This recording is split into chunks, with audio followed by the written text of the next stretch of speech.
नमस्कार विद्यार्थी मित्रांनो, सर्वांचं स्वागत आहे आपल्या वायबीडी अकॅडमी या मराठी एज्युकेशनल युट्यूब चॅनलवरती। विद्यार्थी मित्रांनो, सार्वजनिक आरोग्य विभाग पदभरती गट क आणि गट ड ची पूर्वतयारी सुरू झालेली आहे। मार्गदर्शक सूचना दिलेल्या आहे, सर्व अपडेट आलेले आहे आणि आजची देखील अपडेट सर्वात मोठी अपडेट आहे। सर्व याच्यामध्ये जाहिरात बद्दल पूर्वतयारीच्या सूचना दिलेल्या आहेत। त्यासाठी सर्वांनी व्हिडिओ शेवटपर्यंत बघा आणि अशाच प्रकारच्या सर्व अपडेट आपल्याकडे बघायला भेटतील। त्यासाठी चॅनलला सबस्क्राईब करा, कोणत्याही प्रकारचे अपडेट मिस होणार नाही। ठीक आहे, चला तर जास्त वेळ वाया न घालवता व्हिडिओला सुरुवात करूयात। तर विद्यार्थी मित्रांनो, ही या ठिकाणी अपडेट काल प्रकाशित करण्यात आले आहे। 13 तारखेचे अपडेट असेल तरी देखील काल 15 तारखेला ही त्यांनी प्रकाशित केली आहे। तर इथून अ, राष्ट्रीय कीटकजन्य रोग नियंत्रण कार्यक्रम नागपूर येथून प्रसारित करण्यात आलेले आहे। आरोग्य विभागाचे जेवढे पण वेगवेगळे विभाग आहेत त्यांच्या संदर्भात त्यांच्याकडून ही अपडेट काढली जाते। तर इथे बघू शकता गट क आणि गट ड चा इथे उल्लेख केलेला आहे। संचालक आरोग्य सेवा संचालनालय पुणे 1 येथून हे अपडेट आहे। तर इथं काय म्हटलेलं आहे बघू शकता, मार्फत सहसंचालक आरोग्य सेवा हिवताप, हत्तीरोग व जलजन्य रोग पुणे येथून काढण्यात आलेली आहे।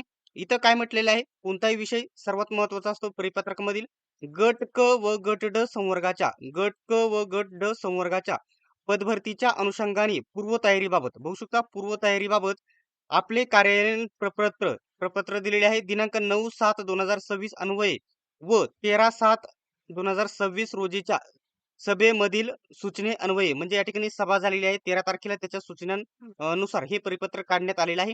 काय आहे याच्यामध्ये नीट बघा।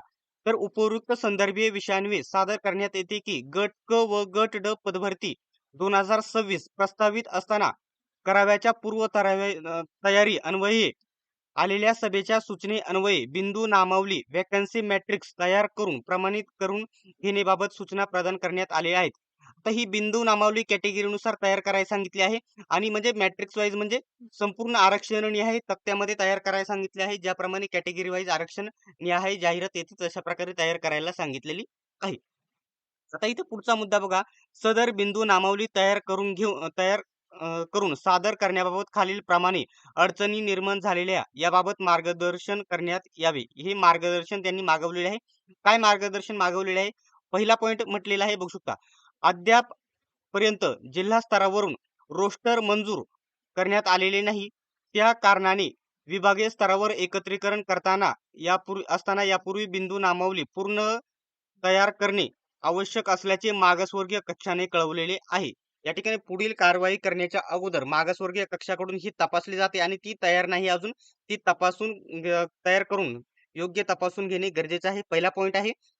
करिता वर्ग 4 म्हणजे गट ड करिता शासनाचे पत्रान्वये विभागीय स्तरावर एकत्रीकरण करण्यात यावे किंवा कसे करावे ह्या सूचना मागवलेल्या आहे। त्याच्यानंतर करिता निहाय गट ड नियमित क्षेत्र कर्मचारी बिंदू नामावली मंजूर करण्यात यावी। ठीक आहे, त्याच्यानंतर हे सर्वात महत्वाचं आहे, बहुउद्देशीय आरोग्य कर्मचारी म्हणजेच आरोग्य विभाग म्हणजे आरोग्य सेवक यांच्या बिंदू नामावलीमध्ये सुद्धा जिल्हा स्तरावरून बिंदू नामावली मंजूर करण्यात येत होत्या, परंतु शासनाच्या पत्रान्वये विभागीय स्तरावर बदली व बिंदू नामावली मंजूर करण्याबाबत सूचना प्रदान करण्यात आल्या आहेत। ठीक आहे, अजून झाल्या नाही, त्या सूचना दिलेल्या आहेत, तयार करायला सांगितलेल्या आहे। पुन्हा आरोग्य सेवकच आहे, बहुउद्देशीय आरोग्य कर्मचारी यांच्या बिंदू नामावली जिल्हा स्तरावर मंजूर करण्यात आलेल्या नाहीत, म्हणजे काही जिल्ह्यांच्या आहेत काही जिल्ह्यांच्या नाही।